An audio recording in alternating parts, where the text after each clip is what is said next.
नमस्कार दोस्तों, कैसे हैं आप सब? आवाज जा रही है सबको? जी सर, आ रही है। स्क्रीन शेयर किया, स्क्रीन देख पा रहे हैं आप लोग?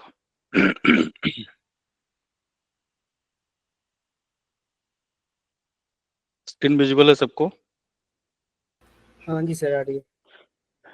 ठीक है, तो हिंदी साहित्य का इतिहास लेखन पढ़ रहे थे हम लोग। और कल वाली क्लास में हम लोगों ने समझा था कि जब हम साहित्य का इतिहास लेखन पढ़ते हैं, और ये साहित्य हिंदी साहित्य है, ठीक है? तो इसमें सबसे पहले हमने ये समझा था कि साहित्य क्या होता है।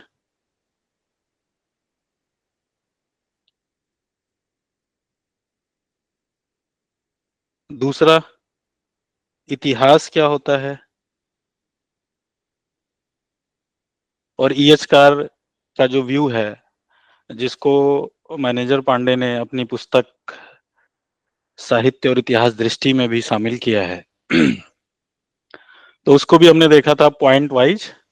और ये समझा था कि साहित्य क्या होता है, इतिहास क्या होता है। और फिर मैंने बोला था कि आगे जो तीसरा इसमें टर्म आएगा वो है साहित्य का इतिहास। साहित्य का इतिहास। और इसमें फिर अगला आएगा हिंदी साहित्य का इतिहास। हिंदी साहित्य का इतिहास, ठीक है? तो इतिहास लेखन, इतिहास एक बड़ा गोला है। और इतिहास के अंतर्गत एक गोला है साहित्य वाला। तो साहित्य का इतिहास। दूसरा समाज हो सकता है, राजनीति हो सकता है, इसके अलावा और भी कई सारे हो सकते हैं। तो साहित्य का इतिहास थोड़ा सा गोला और बड़ा कर लेते हैं, क्योंकि अभी और इसके अंदर जाना है। ठीक है, तो मान लेते हैं कि ये साहित्य का इतिहास है। और साहित्य के इतिहास के अंतर्गत हमें पढ़ना है हिंदी साहित्य का इतिहास। तो ये आपका हिंदी वाला है। इसके अलावा बांग्ला साहित्य का इतिहास, उड़िया साहित्य का इतिहास, तमिल साहित्य का इतिहास, कोई भी साहित्य का इतिहास हो सकता है। तो साहित्य क्या होता है, वार्ता, वाङ्मय और शास्त्र और साहित्य में क्या अंतर होता है, कल हमने इसको समझा था। क्योंकि अभी हिंदी साहित्य का इतिहास पढ़ते हुए 1084 वैष्णवन की वार्ता, ठीक है, इस तरह की वार्ता भी आएंगे, साहित्य भी आएगा। शास्त्र में क्या अंतर होता है, साहित्य किसे कहते हैं, इतिहास क्या होता है, इतिहास वर्तमान, अतीत और भविष्य को लेकर के क्या संबंध होते हैं, जो रचनाकार का दृष्टिकोण होता है या इतिहास लेखक लेखक का दृष्टिकोण होता है, वो कैसे डिफाइन करता है तथ्यों को, उसकी व्याख्या और विश्लेषण को, जिससे इतिहास निर्मित होता है, इतिहास किसे कहते हैं और इतिहास की क्या उपयोगिता है, ये हमने पढ़ा था ईएचकार वाली किताब से। और देखा था कि उसके क्या क्या इंपॉर्टेंट पॉइंट्स हो सकते हैं, ठीक। तो ईएचकार वाली किताब अगर आप लोग पढ़ पाते हैं तो ठीक है, नहीं पढ़ पाते हैं तब भी तनाव नहीं लेना है, उसकी जो इंपॉर्टेंट चीजें हैं क्लास में आपको बता दी गई हैं। उसके बाद चूंकि आप लोग साहित्य के स्टूडेंट हैं, आगे पठन पाठन में जाना है, पढ़ाना है आप लोगों को, तो डिटेल में पढ़े रहेंगे तो ज्यादा अच्छा होगा। साहित्य और इतिहास दृष्टि जो डॉक्टर मैनेजर पांडे की किताब है, जो उन्होंने आर्टिकल रूप में लिखा था उस समय में, और वो प्रकाशित भी हुआ था, बाद में नामवर सिंह ने मोटिवेट किया कि किताब के रूप में लिखिए, और फिर उन्होंने लिखा था, जिसकी भूमिका में वो जिक्र भी करते हैं। अगर समय मिलेगा तो इसकी भूमिका भी हम लोग पढ़ेंगे, कोशिश करेंगे कि किताबों की भूमिकाएं कम से कम पढ़ें क्लास में, ठीक है? तो उसकी भूमिका भी पढ़ सकते हैं। बहरहाल आज हम लोग समझेंगे कि साहित्य का इतिहास क्या होता है, नंबर वन थिंग। दूसरा चीज कि क्यों जरूरत है हमें साहित्य के इतिहास की। और तीसरा चीज, क्या क्या चुनौतियां या समस्याएं हैं साहित्य के इतिहास लेखन में, क्या क्या चुनौतियां हैं, क्या क्या चैलेंजेस हैं, क्या क्या समस्याएं हैं। देखिए, आचार्य रामचंद्र शुक्ल का हिंदी साहित्य का इतिहास जो किताब है, जब आप पढ़ना शुरू करेंगे तो पहला पेज ही, जो प्रथम संस्करण का वक्तव्य है, तो उसकी पहली लाइन ही है कि हिंदी के कवियों का एक वृत्त संग्रह शिव सिंह सेंगर ने सन 1833 ईस्वी में प्रस्तुत किया था। उसके पीछे सन 1889 में डॉक्टर और अब सर ग्रियर्सन ने modern vernacular literature of northern Hindustan के नाम से एक वैसा ही बड़ा कवि वृत्त संग्रह निकाला। काशी की नागरी प्रचारणी सभा का ध्यान आरंभ में ही इस बात की ओर गया कि सहस्त्रों हस्तलिखित हिंदी पुस्तकें देश के अनेक भागों में राज पुस्तकालयों तथा लोगों के घरों में अज्ञात पड़ी है।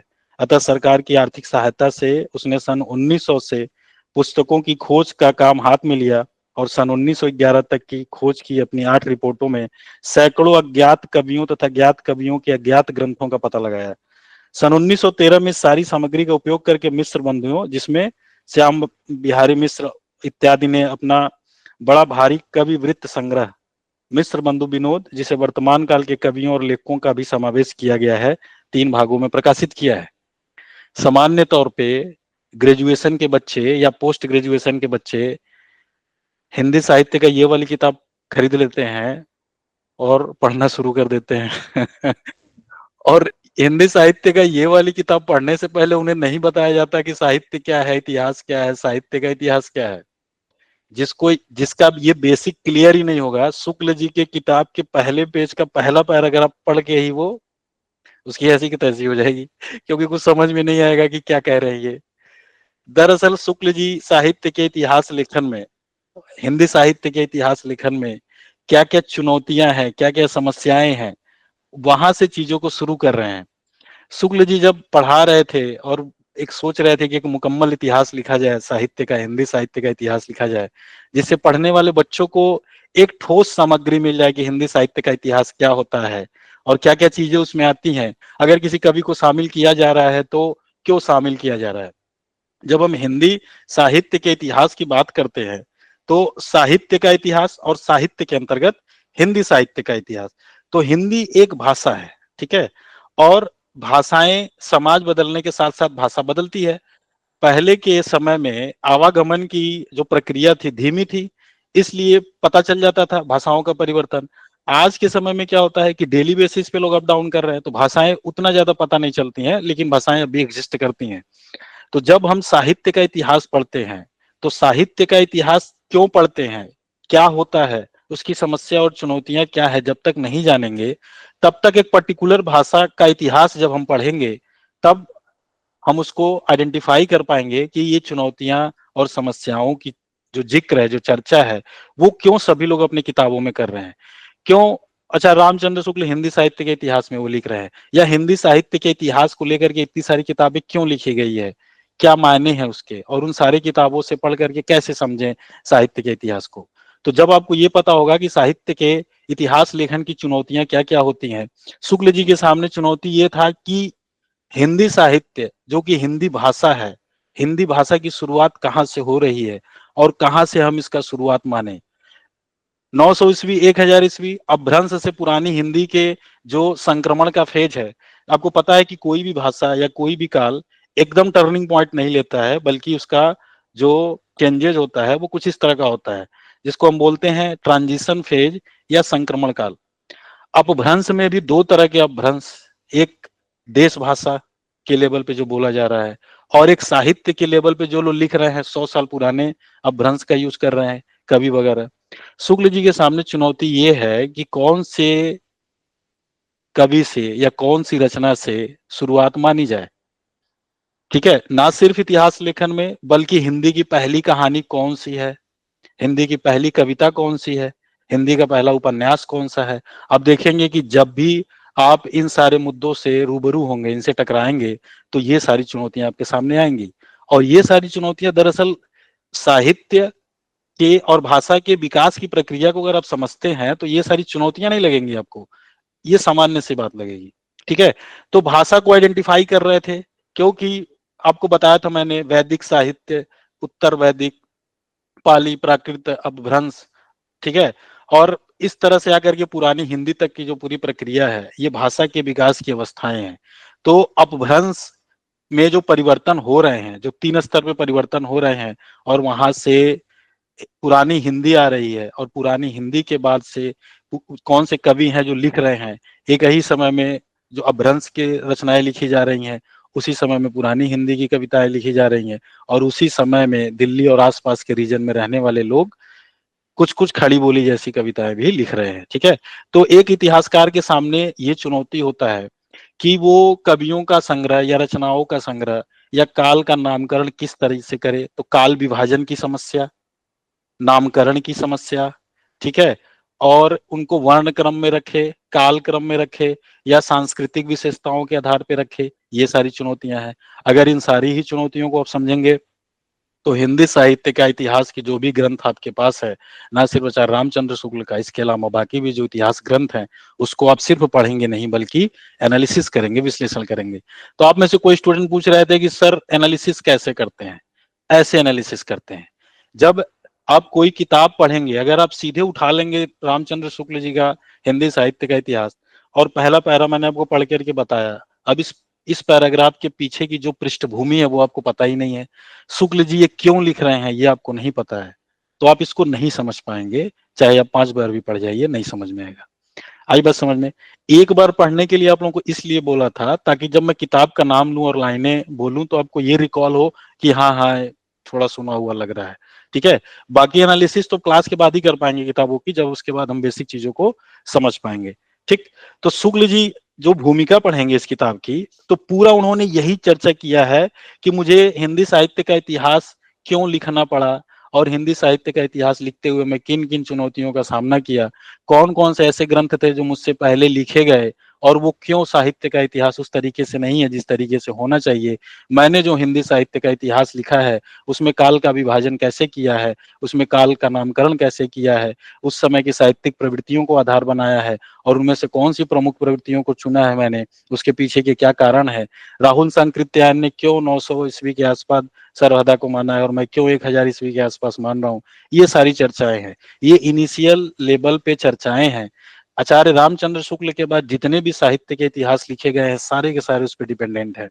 इस किताब को पढ़े बिना आगे की आप किसी किताब को समझ नहीं सकते, पढ़ सकते हैं, विश्लेषण नहीं कर सकते हैं, क्योंकि आचार्य रामचंद्र शुक्ल ने नागरी प्रचारणी सभा की जो पत्रिका थी 1929 में जो हिंदी साहित्य का इतिहास लिखा, उसके बाद जो भी ग्रंथ लिखा गया वो बिना इनसे संवाद किए लिखा ही नहीं जा सकता। तो उसके बाद सिंगल कोई ऐसी किताब नहीं है जो हिंदी साहित्य का इतिहास लिखे और शुक्ल जी का जिक्र ना करे। तो एक शास्त्रीय किताब है और इस किताब को समझने के लिए बेसिक कॉन्सेप्ट क्लियरिटी आपकी जरूरी है, और मोस्ट ऑफ द जगहों पे ये कॉन्सेप्ट क्लियरिटी नहीं की जाती है, इसलिए साहित्य का जो बच्चा होता है उसको चीजें टफ लगनी शुरू हो जाती हैं। ठीक है, क्योंकि उसको बेसिक से चीजें नहीं बताई गई है। तो साहित्य क्या होता है, इतिहास क्या होता है, ईएसकार को पढ़ा आपने कि इतिहासकार का दृष्टिकोण क्यों मायने रखता है, और इतिहास बोध क्या होता है। ठीक, तो जो पॉइंट्स मैंने लिखाया था, क्या आप लोग उसके अलावा भी कुछ पॉइंट नोट करना चाहेंगे ईएसकार वाली किताब से या इतिहास करके? क्या आप लोग लिखना चाहेंगे? क्योंकि साहित्य की क्लास है तो लिखना तो पड़ेगा आपको। Yes sir. जी सर, नोट करना ठीक चाहेंगे है, सर। चलिए लिखिए लिखिए लिखिए, बोल रहा हूँ जी सब सर। कुछ। मैंने आपको बोला है कि साहित्य की क्लास में आप लोगों को ज्यादा से ज्यादा लिखना होगा, कॉपी पेन लेके बैठिए, जितनी सारी चीजें बोल रहा हूँ लिखिए, क्योंकि कहाँ कहाँ से क्या क्या चीजें आ रही मुझे भी नहीं पता है। तो आप उसको कंपाइल करके एक नोट्स के रूप में लिख सकते हैं। ठीक है ना, एक मुकम्मल दस्तावेज बना सकते हैं जिससे आपको रिवीजन में बहुत आसानी होगी। प्रांजल आप नहीं आई थी 4 बजे वाली क्लास में, हरियाणा असिस्टेंट प्रोफेसर वाली क्लास में नहीं आए थे, और कौन नहीं आया था हरियाणा वाली क्लास में? सर मैं भी नहीं आई। ट्रिप? फिर मैं नहीं दे रही हूँ। कोई बात नहीं, नहीं दे रही है तो कोई बात नहीं, पढ़ाई तो कर ही रही है हिंदी साहित्य की। हरियाणा नहीं दे रहे हैं तो नहीं कोई सर, और मैं देंगे। तो देना चाहती थी सर, मैं देना चाहती थी, पर वही वाला समस्या हो गया ना, नंबर वाला दोबारा भर ही कोई नहीं पा रही कोई मैं कोई फिर। दिक्कत नहीं है, असिस्टेंट प्रोफेसर का परीक्षा देंगी आप आगे? हाँ सर, देना है। हाँ, तो सेम सिलेबस रहेगा, एनटीए का सिलेबस रहेगा। ठीक है, तो कुछ उपन्यास लोगों को असाइन किया है हमने, एक खेल शुरू किया है, गेम शुरू किया है साहित्य में। हम लोग एक गेम खेलेंगे जो जॉन डीवी का रास्ता, लर्निंग बाय डूइंग का रास्ता।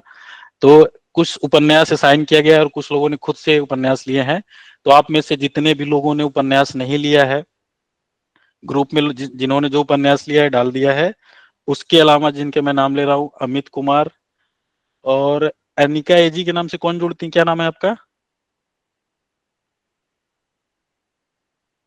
नाम बताइए अपना। आप जिस गूगल जीमेल से जुड़ते हैं ना उसमें अपना नाम डाल सकते हैं। ठीक है, दिन भर में इतने स्टूडेंट से बात होती है, नाम आदा नाम मैं भूल जाता हूँ, धीरे धीरे याद हो जाएगा। खुशी, हाँ तो खुशी आप भी एक कोई उपन्यास ले लीजिए और डाल दीजिए ग्रुप में। अमित आप डाल दीजिए एक उपन्यास, जितने भी सिलेबस से लगे हुए हैं बाकी लोगों ने डाल रखा है, इन लोगों ने डाल दिया। हेमंत आप भी उठा सकते हैं, गौरव ने डाल दिया। मीनाक्षी, मीनाक्षी आप भी डाल दो एक उपन्यास।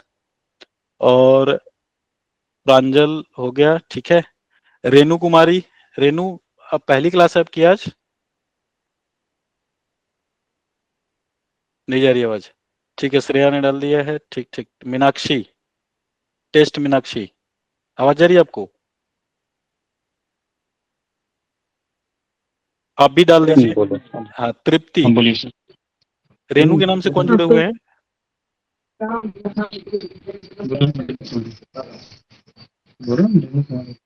अच्छा, रेनू कुमारी, रेणु ठीक है कुमार ठीक है। हाँ हाँ ठीक है जी। ठीक है ठीक है। अभी आप जुड़ रही हैं, अभी आप जुड़ी नहीं है, ठीक है। अभी न्यू स्टूडेंट बात हुई है तो याद आ गया मुझे। ठीक ठीक है ठीक है। तो आपको भी कुछ दिनों में कर दिया जाएगा एक टेस्ट असाइन। और राहुल, आप भी नहीं थे?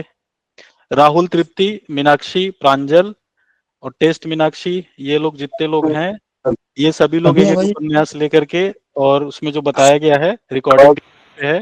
म्यूट कर लीजिए रेनू, माइक का बटन बना होगा, दोबारा क्लिक करेंगे म्यूट हो जाएगा। तो म्यूट करिए, म्यूट करिए। नोट ठीक है, कर दिया मैंने म्यूट आपको। ठीक है, तो आप सभी लोग भी एक एक उपन्यास डाल लीजिए, और एक मैं शेयर करूंगा नोट्स आप लोगों को, वैसे पढ़ करके वैसे पॉइंट्स बना करके आना है। और फिर हम लोग एक खेल खेलेंगे जिसमें आपको सारे ही टेक्स्ट 1 से 2 दिन में रिवीजन हो जाएंगे आप लोगों के। सेम उपन्यास करेंगे, कहानी का करेंगे, नाटक का करेंगे, बाकी टेक्स्ट भी करेंगे। अगर एनटीए कहता है कि 5 बार टेक्स्ट पढ़ो, तो हम लोग 10 बार पढ़ेंगे। आई बात समझ में? 10 बार पढ़ेंगे, और मैं बताऊंगा कैसे पढ़ना है टेक्स्ट। ठीक, तो अभी वही बता रहा हूँ, साहित्य का इतिहास कैसे पढ़ना है। अगर एनटीए कहेगा निम्नलिखित में से साहित्य इतिहास के संबंध में कौन से कथन सही हैं, तब भी आप बता पाएंगे। अगर कहेगा साहित्य के इतिहास पे 300 शब्द में लिखिए, तब भी आप लिख पाएंगे। इंटरव्यू में कोई क्वेश्चन पूछेगा तब भी आप बता पाएंगे। ठीक है, तो उपन्यास वाला करिए, और सब लोग पार्टिसिपेट करिए। 4 बजे से 4 PM से सभी लोग करिए। ये दोनों ही क्लास कंबाइन है, कोई भी मिस नहीं करेगा। Target December 2025, 75 plus, 75 to 80 question plus Hindi साहित्य। ठीक है, और जितना हम लोग कर सकते हैं उतना करेंगे। हाँ, देखें जरा किस में कितना है दम, इस वाले भाव से। ठीक है, तो सारा टेक्स्ट पढ़ जाना है, सारी चीजें एनालाइज कर लेना है, खेल खेल में पढ़ना है। पढ़ाई के साथ मजाक नहीं करना है, मजाक मजाक में पढ़ना है। ठीक है, तो मजाक मजाक में पढ़ लेंगे सारा। गौरव हंड्रेस कहना, कुछ पूछना चाहते हैं आप? जी सर, वो कह रहा था कि कल कल वाले हम लोग को जो सेक्शन मिला था उपन्यास वाला, तो कल ही करके भेजना है क्या? कल ही नहीं, कल शाम तक, परसों तक करेंगे। कल तो मैं आप लोगों को उपन्यास का बेसिक बताऊंगा। अच्छा ठीक ठीक सर, ठीक, थैंक यू। ठीक है ना, और वे इस बैच का उपन्यास का टॉपिक शुरू हो गया है 4 बजे वाले में। आपकी 2-2 क्लासेस चल रही हैं, तो इस बैच के जो स्टूडेंट क्लास मिस कर रहे हैं तो वो रिकॉर्डिंग देखते रहेंगे। नहीं तो दिक्कत है, दिसंबर में निकलेगा नहीं परीक्षा, बता रहा हूँ पहले ही। अगर मेहनत से नहीं पढ़ेंगे नहीं निकलेगा, क्योंकि लेवल एग्जाम का बहुत बढ़ गया, यूपीएससी का लेवल हो गया है। ठीक है, तो ये खुशी की बात है, लेकिन आप लोग आइए तो मजा आएगा। लिखिए, इतिहास क्या है, क्वेश्चन मार्क। और राइटिंग स्पीड अब बढ़ाइए आप लोग, क्योंकि रिटन एग्जाम में लिखना है असिस्टेंट प्रोफेसर में ना, तो मैं बोलूंगा और लिखना है। राइटिंग स्पीड बढ़ाइए। इतिहास क्या है, क्वेश्चन मार्क।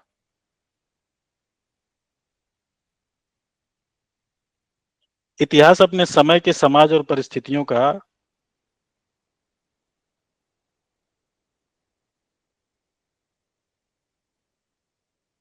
इतिहास अपने समय के समाज और परिस्थितियों का यथार्थ या सच होता है,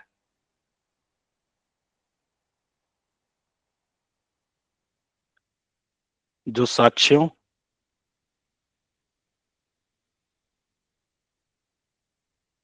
अभिलेखों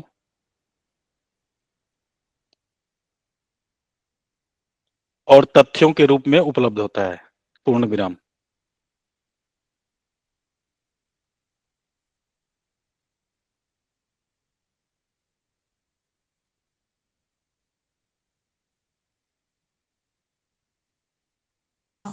हेलो सर। हम्म, बताइए। हेलो। हाँ हाँ, बताइए। बोले सर, एक बार इतिहास का पूरा सेंटेंस बोल दीजिएगा। हाँ हाँ, इतिहास क्या है, क्वेश्चन मार्क, आगे लिखना है। इतिहास अपने समय के समाज और इतिहास। परिस्थितियों, रिपीट करने की जरूरत नहीं है, फिर कंफ्यूज हो जाएगा, म्यूट कर लीजिए। ठीक। इतिहास अपने समय के समाज और परिस्थितियों का यथार्थ या सच होता है, जो साक्ष्यों, अभिलेखों और तथ्यों, कैसे लिखते हैं, साक्ष्यों, अभिलेखों और तथ्यों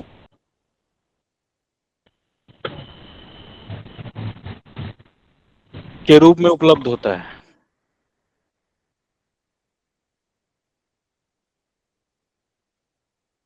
पूर्ण विराम। इतिहास लिखने के लिए इतिहासकार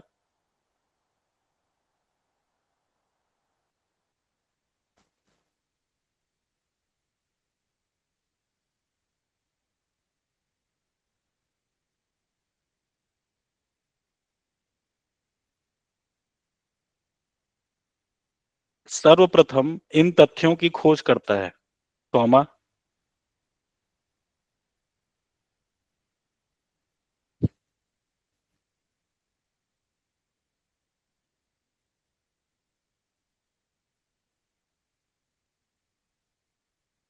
उसके बाद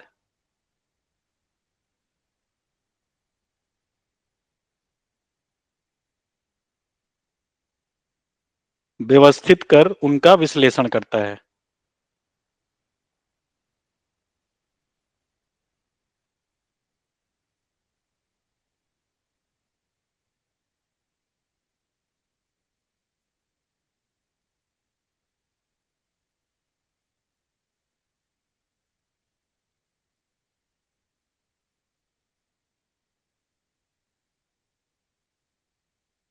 इतिहास लिखने के लिए इतिहासकार सर्वप्रथम इन तथ्यों की खोज करता है, कॉमा, उसके बाद उसे व्यवस्थित कर उनका विश्लेषण करता है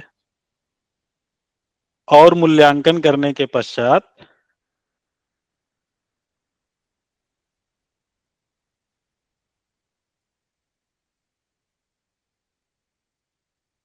इतिहास के रूप में स्थापित करता है।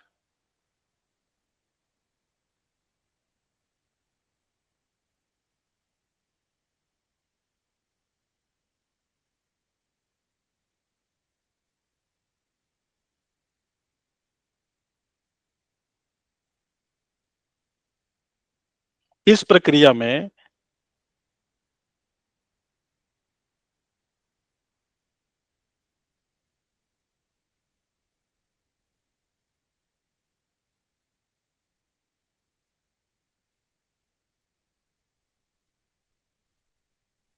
वर्तमान और अतीत की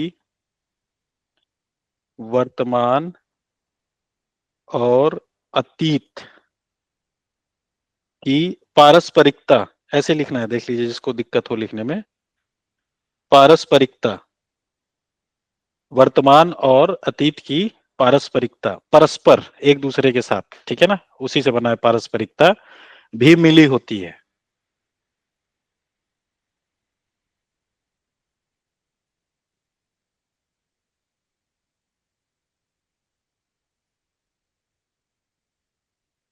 क्योंकि इतिहासकार वर्तमान का अंग होता है,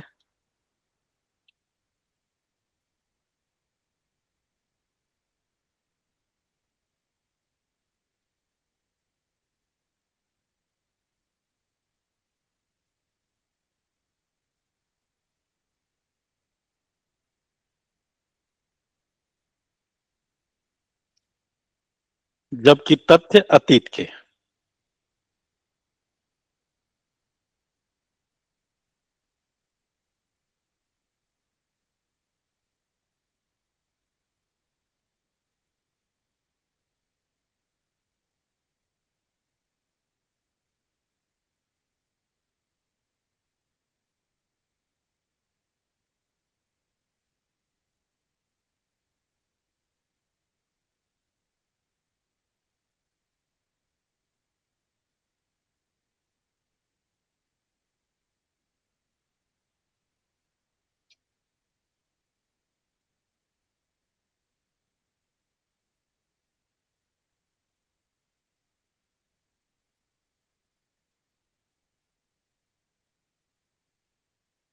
हो गया यहां तक?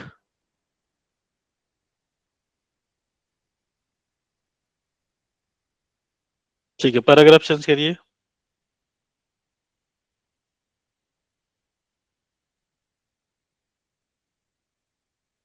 दो चीजों पे बात हो रही है। इतिहास में कल आपने पढ़ा था वर्तमान और अतीत के बीच का संवाद होता है। तो जो इतिहासकार होता है वो कहाँ होता है? वर्तमान में होता है। और जो तथ्य होते हैं जिनको आप अभिलेख भी कहते हैं, जो शिलाओं पे लिखा रहता है ना, जैसे अशोक के समय में अभिलेख लिखे गए, कोई साक्ष्य हो, ये सारे फैक्ट में आते हैं। तो रिसर्च एप्टीट्यूड में आपने पढ़ा था प्राइमरी रिसोर्सेज, ठीक है। सो प्राइमरी रिसोर्सेज मतलब कि प्राइमरी डेटा या सेकेंडरी डेटा, तो आपको बताया गया था कि ये सारे प्राइमरी डेटा में आते हैं, इतिहास के लिए इनका उपयोग किया जाता है। तो इतिहासकार इन तथ्यों को लेता है, जैसे पृथ्वीराज रासो की प्रामाणिकता को लेकर के जो बहस है, जो विमर्श है, उसमें यही है कि जो पांडुलिपि मिली है उसमें कई सारे प्रक्षिप्त अंश हैं, कि जो बेसिक किताब थी बाद में कई लोगों ने उसमें कुछ पन्ने जोड़ दिए, लिख दिया उसमें, ठीक है। तो उसका कुछ लोगों ने बाद में ये डाला, कुछ लोगों ने पहले ये डाला हुआ था। तो एग्जैक्ट किस ईयर में लिखा गया, किसने लिखा, ये उसकी प्रामाणिकता को लेकर के संदेह होता है, क्योंकि ओरिजिनल पांडुलिपि पे ही बातचीत हो पाएगी। अभी एक पांडुलिपि को लेकर के हिंदी साहित्य चल रहा है, आप में से कोई अवेयर है उस डिबेट को लेकर के? एक रचनाकार हैं और उनके उनके पे पहले किसने लिखा है इसको लेकर के डिबेट चल रहा है। आलोचना पत्रिका का नाम सुना होगा आप लोगों ने। पत्रिका में ताबड़तोड़ लेख लिखे जा रहे हैं। जेएनयू के प्रोफेसर रमन सिन्हा है उसमें ठीक है, और गरिमा श्रीवास्तव, और जो स्टूडेंट है वो मेरे जस्ट जूनियर हैं, जिनको लेकर के चल रहा है, और इसके साथ और लोग भी हैं, ठीक है। तो ये, और इसमें जो संपादक हैं संजीव सर, वो भी हैं इसमें। तो एक बहुत अच्छा डिबेट चल रहा है। साहित्य के विद्यार्थी हैं आप लोग, तो पता होना चाहिए कि क्या हो रहा है। आलोचना पत्रिका एक अच्छी पत्रिका है, पढ़ना चाहिए आप लोगों को, ठीक है। सो अभिलेख साक्ष्य, इतिहासकार वर्तमान में होता है, तथ्य अतीत में होते हैं। इतिहासकार क्या करता है? इन तथ्यों की व्याख्या करता है, ठीक है। और जब ये व्याख्या करेगा तो व्याख्या करने में इतिहासकार का इतिहास बोध सामने आता है। इतिहास बोध इंपॉर्टेंट टर्म है, ठीक है। इतिहास बोध का मतलब होता है कि इतिहास के प्रति उसका नजरिया क्या है, ठीक है। इतिहास के प्रति नजरिया। तो इतिहासकार क्या होता है? एक व्यक्ति होता है, और हर व्यक्ति की सामाजिक, ठीक है, धर्म, संस्कृति, लिंग, क्षेत्र, ठीक है, ये सब अलग अलग होता है। और इसके आधार पे ही वो इतिहासकार का इतिहास बोध बनता है कि इतिहास को लेकर के नजरिया क्या है, और इसी नजरिए से वो तथ्यों की व्याख्या करता है, ठीक है। इसलिए इतिहास वस्तुनिष्ठ हो ये संभव ही नहीं है, ठीक है। तो ईएसकार ने क्या लिखा? ईएसकार ने अपनी पुस्तक लिखी है। ईएसकार ने अपनी पुस्तक इतिहास क्या है में इस संबंध में लिखा है कि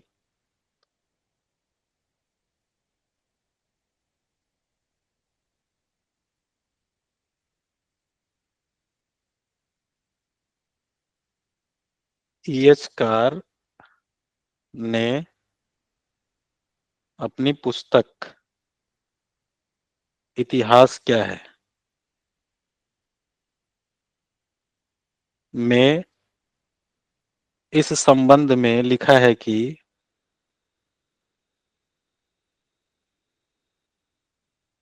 ठीक है।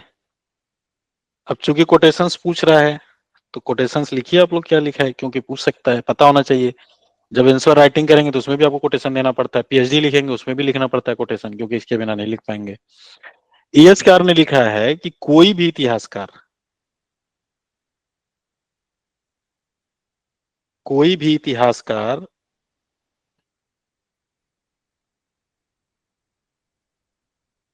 अपने ऐतिहासिक बोध के आधार पर ही, अपने ऐतिहासिक बोध के आधार पर ही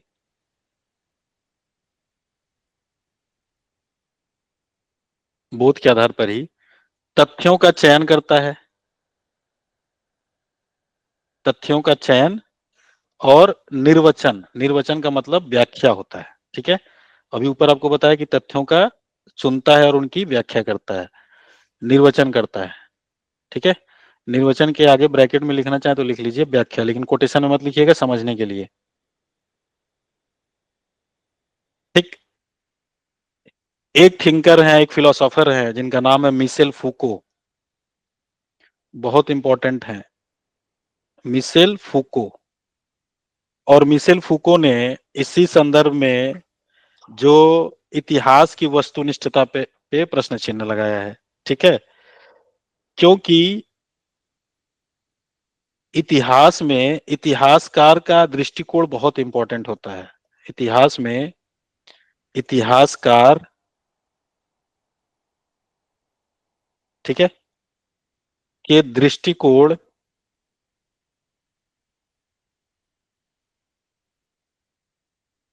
के अत्यधिक महत्व को देखते हुए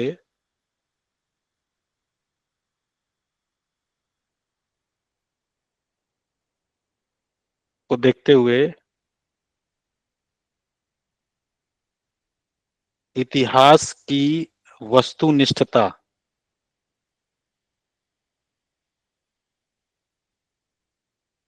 बहुत इंपॉर्टेंट लाइन है ये, इतिहास की वस्तुनिष्ठता पर प्रश्न चिन्ह लगाया है। परीक्षा में पूछेगा निम्नलिखित में से किसने इतिहास बोध के आधार पर इतिहास की वस्तुनिष्ठता पर प्रश्न चिन्ह लगाया है, तो मिशेल फूको ने लगाया है, ईएचकार ने नहीं। ठीक है ना, ईएचकार ने भी इस पे जोर दिया है कि इतिहास बोध जरूरी है, और मैनेजर पांडे आगे चल के साहित्य और इतिहास दृष्टि में इसी चीज को और डिटेल में बोल रहे हैं। अगर आप में से किसी ने पढ़ा होगा वो लेख, तो उसको समझना इतना आसान नहीं है जो मैनेजर पांडे ने लिखा है। साहित्य में जो किताबें लिखी गई आलोचना की और इतिहास की, जब तक आपका बेसिक नहीं क्लियर होगा आप उन किताबों को समझ नहीं पाएंगे। ठीक है, बच्चों से बोल दिया जाता है किताब पढ़ो किताब पढ़ो, और उनको बेसिक कॉन्सेप्ट क्लियर नहीं होता है, तो किताब कैसे पढ़ के समझेंगे, नहीं समझ पाएंगे। और उनका जब कोई चीज समझ में नहीं आती है तो फिर हमारा मन नहीं लगता पढ़ने में। एक पेज दो पेज पढ़ेंगे फिर उठा के रख देंगे आप, क्योंकि मजा ही नहीं आ रहा आपको। रस तो मिलना चाहिए ना, बिना रस के कैसे काम चलेगा। ठीक है, तो वस्तुनिष्ठता पर प्रश्न चिन्ह लगाया।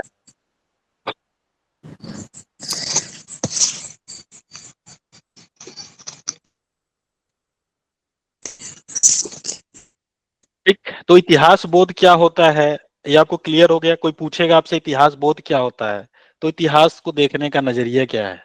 ठीक है ना, इतिहास को लेकर के उसकी क्या समझ है। बोध का मतलब ये होता है कि किसी व्यक्ति की इतिहास को लेकर के क्या समझ है। ठीक, अब कबीर के प्रति आचार्य रामचंद्र शुक्ल का इतिहास बोध क्या है, अगर ये सवाल पूछ दे आपसे, तो इतिहास बोध का मतलब कबीर जिस परंपरा में आते हैं, कबीर का जो इतिहास है, संत और नाथ की जो परंपरा का इतिहास है पूरा, उस परंपरा के इतिहास को देखने का आचार्य रामचंद्र शुक्ल का दृष्टिकोण क्या है। क्या सिद्धोनाथों ने जो साहित्य लिखा उसको आचार्य रामचंद्र शुक्ल साहित्य मानते भी हैं कि नहीं मानते हैं। अगर उनका इतिहास बोध ऐसा है कि उसको वो साहित्य नहीं मानते हैं, तो कबीरदास सिद्धोनाथों की परंपरा में ही आते हैं। अगर वो उनको साहित्य नहीं मानेंगे फिर कबीर का भी साहित्य नहीं मानेंगे, क्योंकि कबीर का मूल्यांकन परंपरा में किया जाना चाहिए।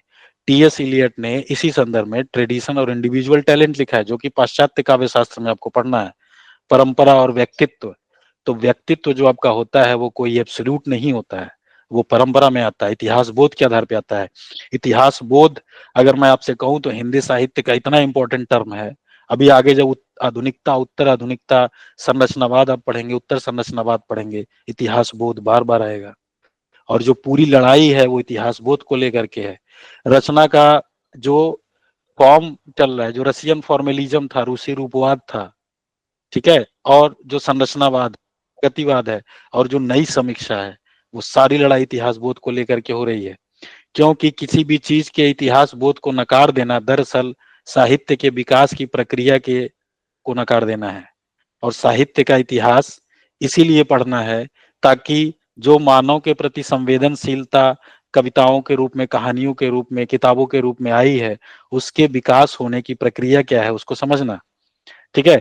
एक साहित्य का स्टूडेंट होने के नाते आपको पता होना चाहिए कि जो साहित्य आप पढ़ रहे हैं उसके विकास की प्रक्रिया क्या रही है, कहाँ से हिंदी भाषा का विकास हो रहा है, अपभ्रंश से पुरानी हिंदी का जो संक्रमण का दौर था वो कैसा था, अपभ्रंश में क्षतिपूरक दीर्घीकरण क्या होता है, तत्समीकरण जो हो रहा था वो क्या हो रहा था, और कैसे अपभ्रंश से पुरानी हिंदी बन रही थी, उसके पीछे के सामाजिक और राजनीतिक कारण क्या थे।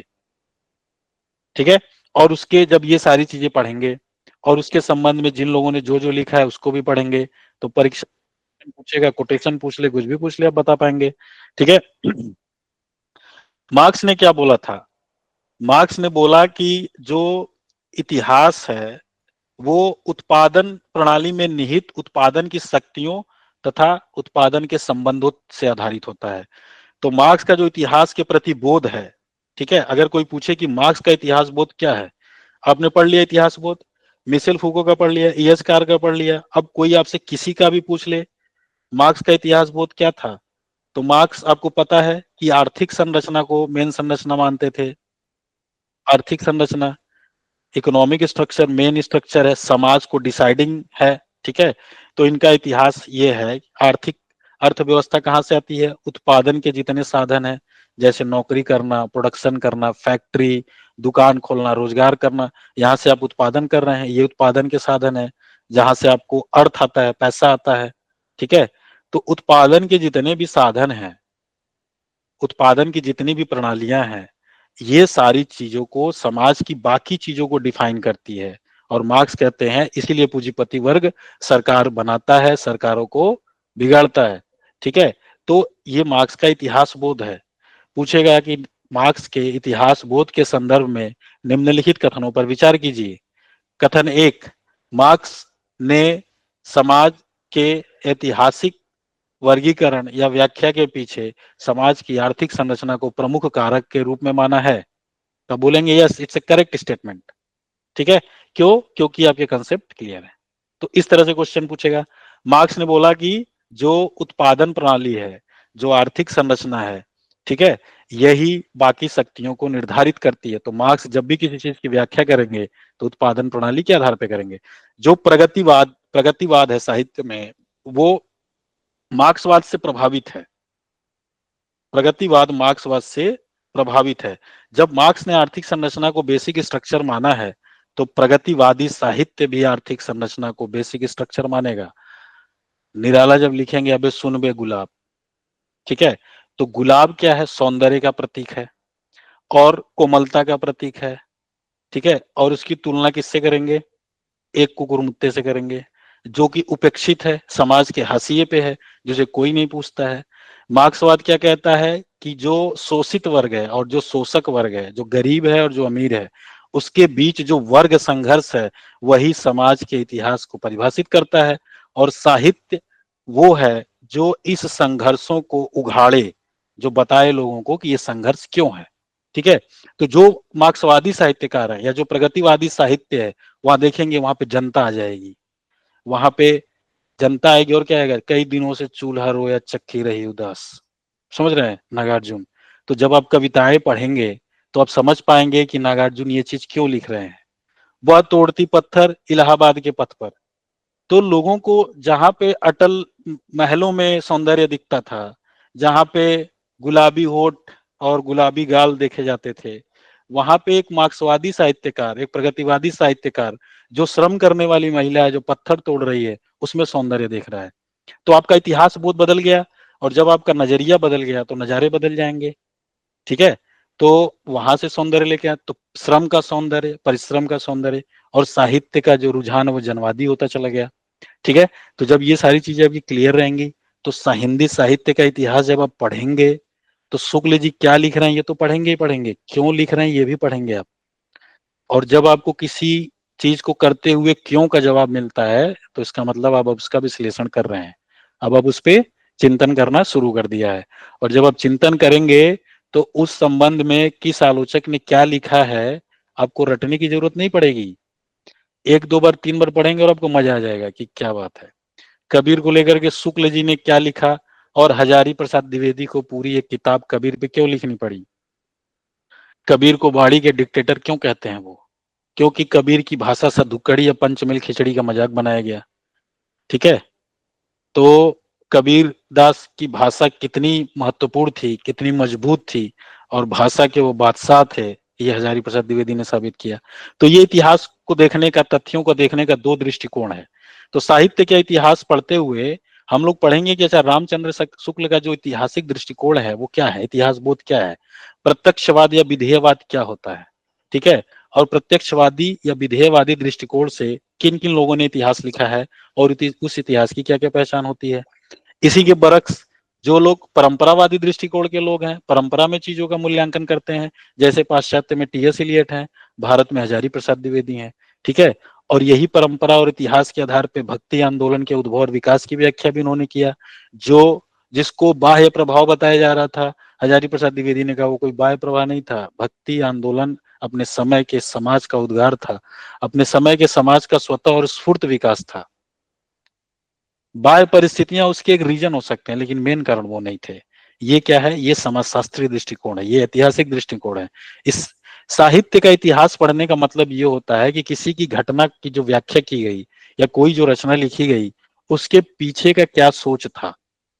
ठीक है, तो इसलिए आपको साहित्य का इतिहास पढ़ना है। तो ईएसकार और क्या कहते हैं, ईएसकार इसमें कहते हैं कि इतिहासकार और उसके तथ्यों की क्रिया प्रतिक्रिया की एक अनवरत क्रिया है, अतीत और वर्तमान के बीच एक अंतहीन संवाद है। तो ये वाली लाइन कल आप लोगों को लिखवाई थी मैंने, अतीत और वर्तमान के बीच संवाद है एक, ईएसकार का जब बताया था 6 पॉइंट्स लिखवाया गया आपको। हाँ सर, हाँ सर ठीक है, लिखवाया ठीक है। नरेंद्र पांडे वाली किताब पे आते हैं और वहां से कुछ इंपॉर्टेंट चीजें नोट करते हैं, क्योंकि साहित्य और इतिहास दृष्टि जो मैनेजर पांडे की किताब है, जो वाणी प्रकाशन से प्रकाशित हुई है। ठीक है, और वाणी प्रकाशन दरियागंज नई दिल्ली द्वारा प्रकाशित हुई है। मेरे पास जो संस्करण है वो 2009 का संस्करण है। ठीक, तो इसकी भूमिका में वो लिखते हैं कि साहित्य के स्वरूप और प्रयोजन संबंधी अनेक दृष्टिकोण हैं। तो साहित्य का स्वरूप क्या होता है, उसका प्रयोजन क्या होता है, इसको लेकर के अनेक दृष्टिकोण हैं, और इन दृष्टिकोणों में अंतर के कारण ही आलोचना और इतिहास के विभिन्न सिद्धांतों और पद्धतियों में बुनियादी अंतर होता है। ठीक, महान कल डॉट डॉट डॉट इंपॉर्टेंट लाइनें बता रहा हूं तो कंटिन्यूटी में नहीं रहेगा। ठीक है, साहित्य रचनाएं इतिहास से निर्मित होती हैं और इतिहास का निर्माण भी करती हैं। तो अगर आपको इतिहास की समझ नहीं होगी तो आप किसी साहित्य का मूल्यांकन नहीं कर पाएंगे। ठीक है, और परीक्षा में जो क्वेश्चन पूछ रहा है मूल्यांकन से पूछ रहा है। महान कलाकृतियों को कालजयीपन की क्षमता इतिहास से ही प्राप्त होती है, उनका कालजयीपन इतिहास प्रक्रिया में ही सिद्ध होता है। ठीक है, इस तरह कलाकृतियों की उत्पत्ति, उनके अस्तित्व और उनके जीवन को समझने के लिए ऐतिहासिक दृष्टि आवश्यक है। अगर आपको ऐतिहासिक दृष्टि या इतिहास नहीं पता है तो आप इसको नहीं समझ पाएंगे कि मैनेजर पांडे दरअसल कहना क्या चाहते हैं। ठीक है, ऐतिहासिक दृष्टि से साहित्य के विकास की व्याख्या करना ही साहित्य के इतिहास का उद्देश्य है। तो हेडिंग बनाइए, साहित्य के इतिहास का उद्देश्य क्या है। क्योंकि अभी हम साहित्य का इतिहास पढ़ रहे हैं तो उसमें हमने देखा कि पहला पॉइंट इतिहास बोध बहुत इंपॉर्टेंट है, और साहित्य के इतिहास के थ्रू हमें पता चलता है कि इतिहास बोध क्या है। दूसरा पॉइंट, साहित्य के इतिहास का उद्देश्य क्या होता है। तो इसमें लिखिए आप लोग, जो मैनेजर पांडे ने लिखा है वही कोट करेंगे हम लोग, ताकि परीक्षा में अगर कोटेशन पूछे तो आप लोग बता पाए।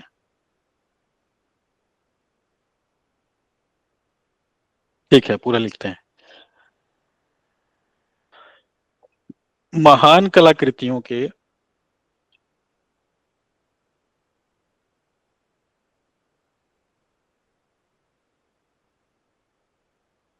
कालजयीपन की क्षमता, बड़ा बड़ा लिख रहा हूं ताकि आप लोग देख पाए अच्छे से, इतिहास से ही प्राप्त होती है।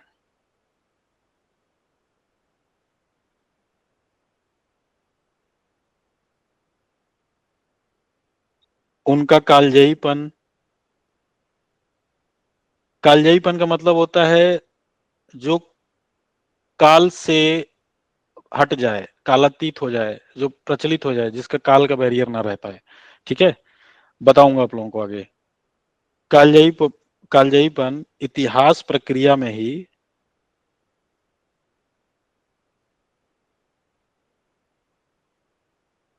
सिद्ध होता है।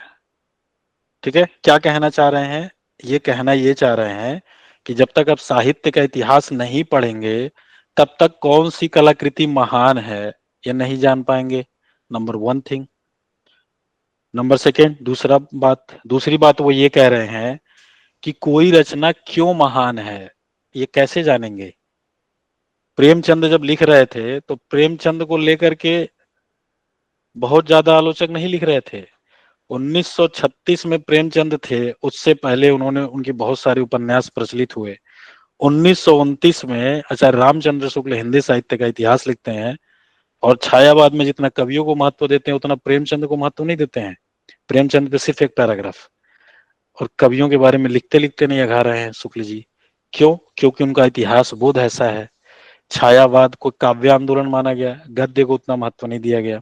ठीक है, प्रेमचंद जिस तरीके से लिख रहे थे, प्रेमचंद जनता के बारे में लिख रहे थे, किसानों के बारे में लिख रहे थे, मजदूरों के बारे में लिख रहे थे, वेश्या जीवन के बारे में लिख रहे थे, जिस पे कोई नहीं लिख रहा था, और प्रेमचंद को पाठक खूब पढ़ रहे थे।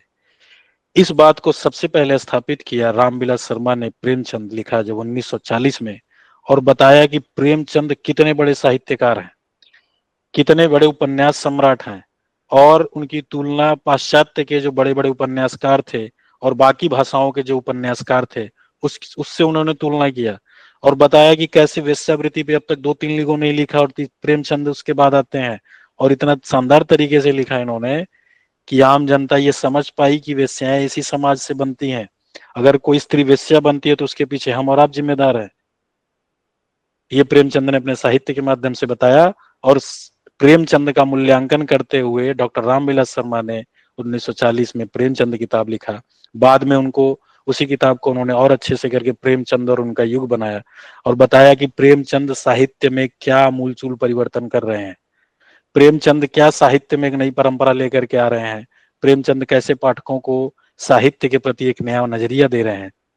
अगर साहित्य का इतिहास नहीं होता, या डॉक्टर रामविलास शर्मा का इतिहास बोध प्रगतिवादी या मार्क्सवादी नहीं होता, तो जनवादी तरीके से लिखे जाने वाले साहित्य की उपेक्षा कर देते, वो उसका मूल्यांकन नहीं कर पाते। ये है इतिहास बोध का महत्व। ठीक है, तो महान कलाकृतियों को, कोई कलाकृति, कोई टेक्स्ट कैसे महान है और ये महानता कहाँ से आ रही है, ये हमें कहाँ से पता चलता है? इतिहास से पता चलता है। ठीक है, और उसकी जो कालजयीपन है वो इतिहास प्रक्रिया में ही सिद्ध होता है, ये कह रहे हैं मैनेजर पांडे। इस तरह आगे कह रहे हैं वो, इस तरह कलाकृतियों की उत्पत्ति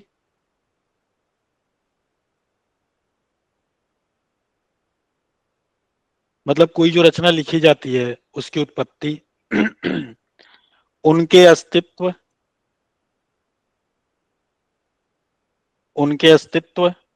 और उनके जीवन को समझने के लिए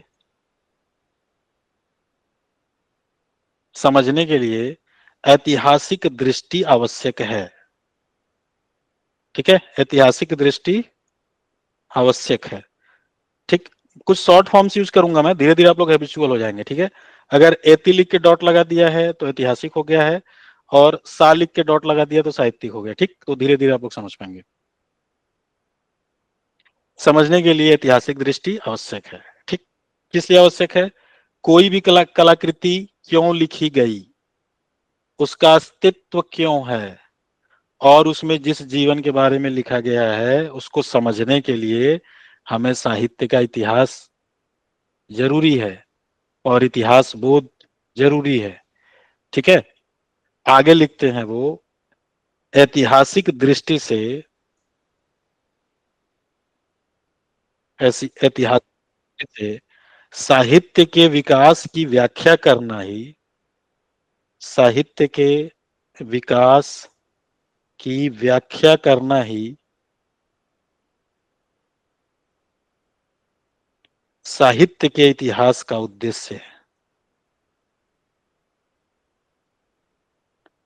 साहित्य के इतिहास का उद्देश्य है। तो ये बता रहे हैं मैनेजर पांडे साहित्य और इतिहास दृष्टि में, ठीक है। किताब का नाम क्या है? साहित्य और इतिहास दृष्टि, जिसको इतिहास बोध भी कहते हैं। तो साहित्य को लेके इतिहास बोध का क्या महत्व है, डॉक्टर मैनेजर पांडे को पूरी किताब क्यों लिखने की जरूरत थी, और साहित्य का इतिहास पढ़ते हुए इस किताब के बारे में आपको क्यों पढ़ना चाहिए? इसलिए पढ़ना चाहिए क्योंकि साहित्य के विकास की प्रक्रिया को समझने के लिए साहित्य का इतिहास पढ़ना बहुत जरूरी है। क्योंकि जब तक आपको साहित्य का इतिहास नहीं पता होगा, आप चीजों को पढ़ेंगे लेकिन समझ नहीं पाएंगे, साहित्य के विकास प्रक्रिया को समझ नहीं पाएंगे, ठीक है। और जब समझ नहीं पाएंगे तो विश्लेषण नहीं कर पाएंगे। तो ये वाला भी देख लिया आपने, साहित्य और इतिहास दृष्टि वाला भी देख लिया, इसका कोटेशन भी लिख लिया। यहां से अगर कोई कथन पूछेगा तब भी आप लोग बता पाएंगे, ठीक है।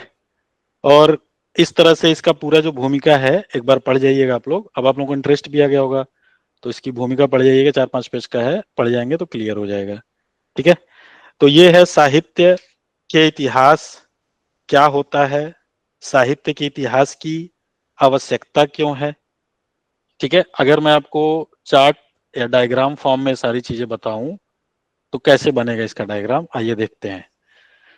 साहित्यकार जो होता है ये क्या है? समाज है। और समाज में कोई रचना लिखी जा रही है, जो टेक्स्ट आप लोग पढ़ रहे हैं, टेक्स्ट या रचना या पाठ भी कहते हैं, इसी को मैनेजर पांडे कलाकृति कह रहे हैं, ठीक है। कलाकृति कहते हैं इसको, टेक्स्ट बुक भी कहते हैं इसको, ठीक। पाठ भी कहते हैं, रचना भी कहते हैं, कलाकृति भी कहते हैं। तो कोई भी कविता, कहानी, उपन्यास आपने लिखा तो वो टेक्स्ट है, वो रचना है जो आपके सिलेबस में लगा हुआ है। तो समाज में जो ये टेक्स्ट लिखा जा रहा है, ये कौन लिख रहा है? कोई व्यक्ति लिख रहा है जो कि रचनाकार है या राइटर है या लेखक है।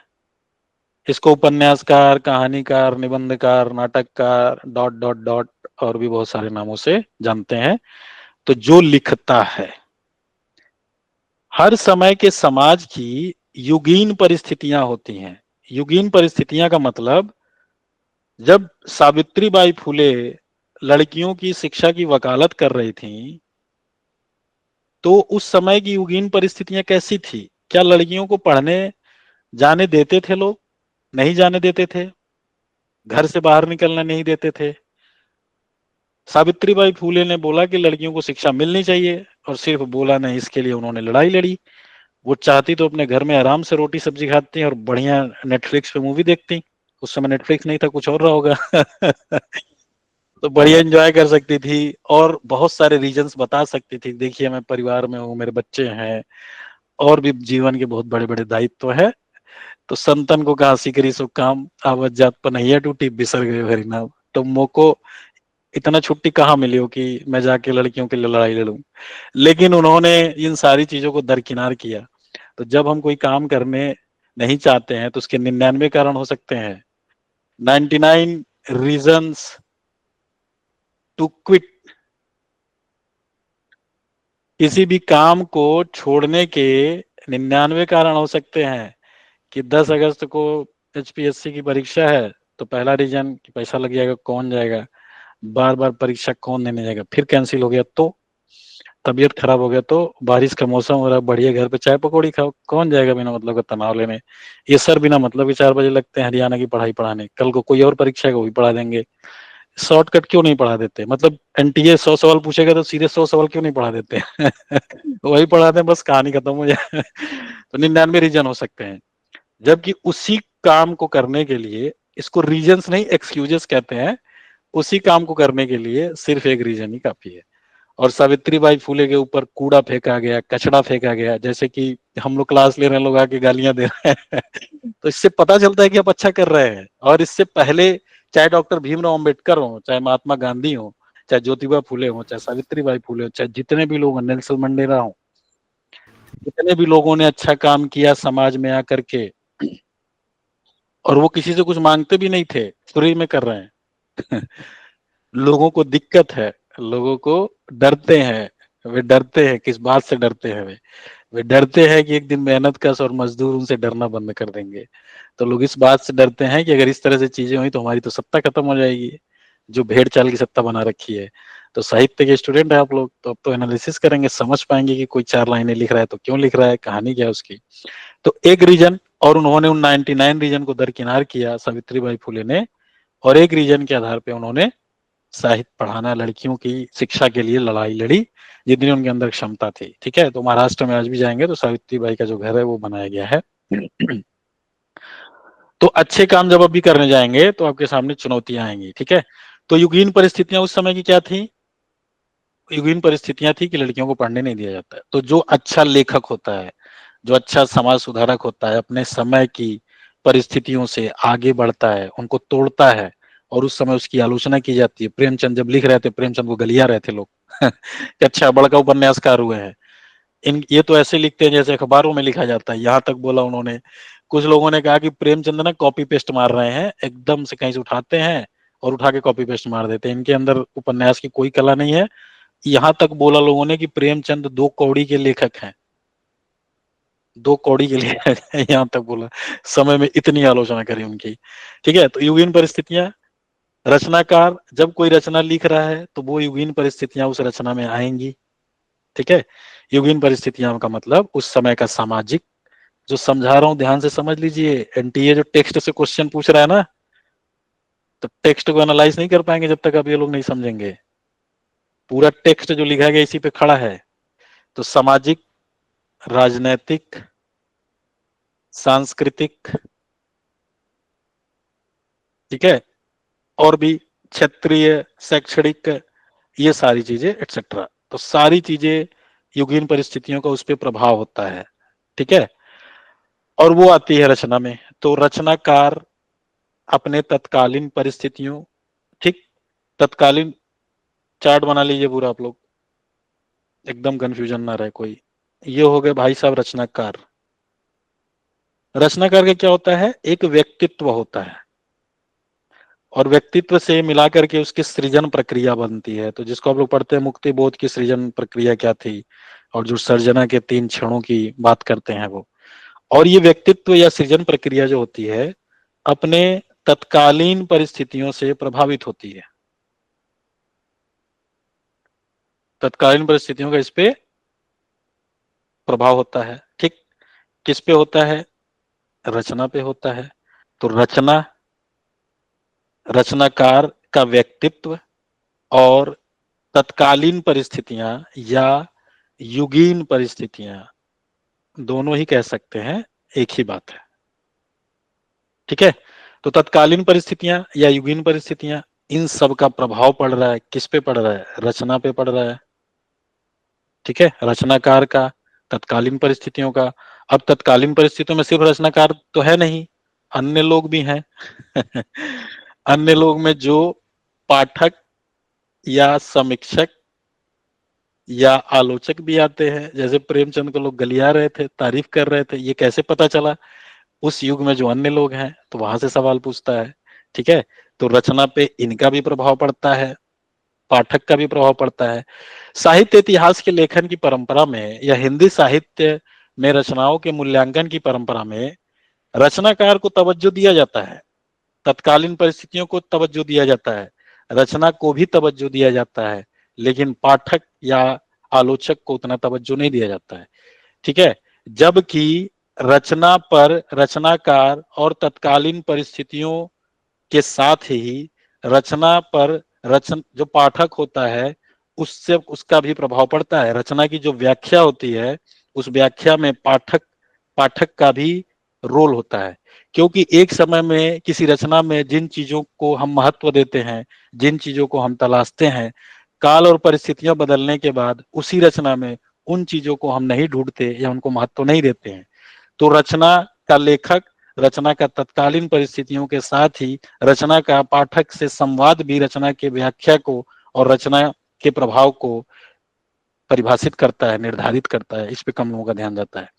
भारतीय काव्य शास्त्रीय परंपरा में पाठक की भूमिका को ध्यान में रख के रचना की बात की गई, लेकिन हिंदी साहित्य तक आते आते जो पोंगापंथी और रूढ़िवादिता और मठाधीशी चली, उसमें कुछ लोगों ने रचनाओं को सर्टिफिकेट देने का काम किया कि निराला की कौन सी कविता छपेगी, जी हम महावीर प्रसाद द्विवेदी सरस्वती के संपादक हम डिसाइड करेंगे, ठीक है। हम बताएंगे सरस्वती में कौन सी रचना छपेगी, नहीं तो नहीं छपेगी। हम बताएंगे कौन रचनाकार है, कौन लेखक है, कौन क्या सारी चीजें हैं। तो धीरे धीरे जो ये मठाधीसी चली और ये जो सोच आई, इससे पाठक हाशिए पे चला गया, पाठक को महत्व नहीं दिया जाने लगा। प्रेमचंद जब लिख रहे थे अपने समय में तो पाठक के पॉइंट ऑफ व्यू से लिख रहे थे। साहित्य पाठक के लिए होता है, आलोचक पढ़े या ना पढ़े, आलोचक भी पाठक ही होता है। अगर कोई साहित्य लिख रहा है और जनता पढ़ रही है तो किसी को सर्टिफिकेट देने की जरूरत नहीं है। आज क्या हो रहा है, अगर आपके अंदर टैलेंट है टिकटॉक पे वीडियो बनाइए, कोई ऑडिशन देने की जरूरत नहीं है। अब गाना गाइए यूट्यूब पे। अगर आपके अंदर दम है तो पढ़ाइए यूट्यूब पे आकर के। स्टूडेंट फैसला करेंगे कौन अच्छा पढ़ाता है, दर्शक फैसला करेगा कि कौन अच्छा गाना गाता है, ठीक है। कोई सर्टिफिकेट आके आपको नहीं देगा। अगर आप अच्छे हैं, अच्छा करते हैं, तो जनता इसका फैसला करेगी, ठीक है। तो प्रेमचंद को जनता पढ़ रही थी, साहित्य को जनता पढ़ती है, ठीक है। तो वहां से होना चाहिए। तो पाठक भी इंपॉर्टेंट रोल है। पाठक की क्या भूमिका रही है, यह भी साहित्य के इतिहास से आपको समझने को मिलती है। तो साहित्य के इतिहास को पढ़ते हुए किसी भी युगीन परिस्थिति में किसी रचनाकार ने कोई रचना क्यों लिखा, उसका पाठक पे क्या प्रभाव पड़ा, इस ओवरऑल प्रक्रिया को हम कहते हैं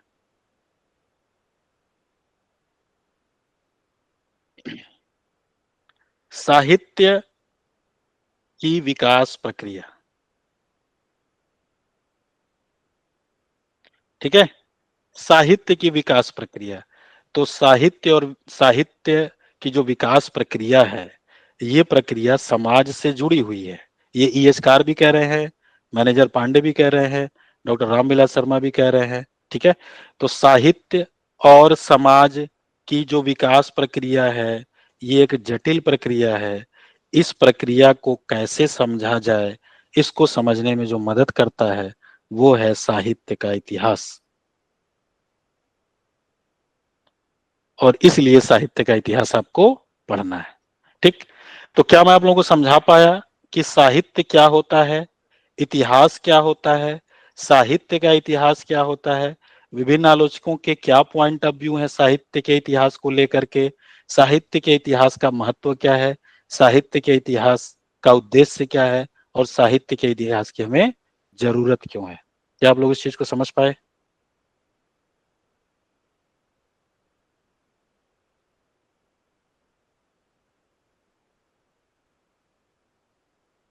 क्या आप लोगों को समझ में आ रहा है? अनम्यूट करिए।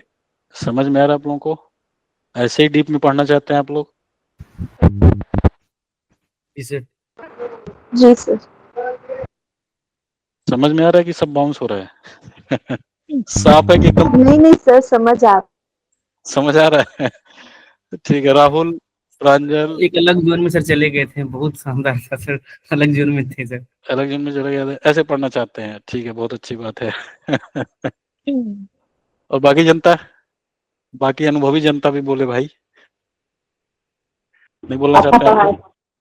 अच्छा अच्छा पढ़ाए नहीं सर। पढ़ा है, इससे अच्छा समझ में आया कि नहीं समझ में आया, समझ में आया कि नहीं समझ समझ में में आया? आया सर। इससे पहले नहीं पढ़े थे ऐसे, कभी भी नहीं पढ़े थे। कभी भी नहीं पढ़े थे, ठीक है। तो आप लोग नोट्स अच्छे से बना रहे हैं, जितनी क्लासेस चल रही हैं अच्छे से नोट्स बनाइएगा, एक भी चीज नहीं छोड़नी है, सब लिखिएगा नोट्स में, मैं नोट्स चेक करूंगा सबका ही, ठीक है। तो अगली क्लास में हम लोग पढ़ेंगे साहित्य के इतिहास लेखन की चुनौतियां क्या क्या है, और इसी के साथ हम लोग हिंदी साहित्य का इतिहास पढ़ना शुरू कर देंगे।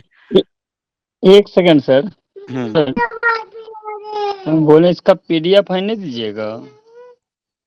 पीडीएफ मिल जाएगा, अगर पीडीएफ क्योंकि देना, पीडीएफ मिल जाएगा आप लोगों को, जो इंपॉर्टेंट चीजें वो पीडीएफ मिलेंगी, पीडीएफ मिलती हैं, ठीक है। अच्छा और ठीक है जब सर। कई सारी किताबों से आपको चीजें लिखवाई जाएंगी जिसकी कोई पीडीएफ ही नहीं बनी आज तक, ना किसी किताब वो में है, तो तो वो लिखनी यहाँ एक्स्ट्रा पड़ेंगी, पैसा है। और आप लोग उसका नहीं पीडीएफ बनाएंगे, ठीक है।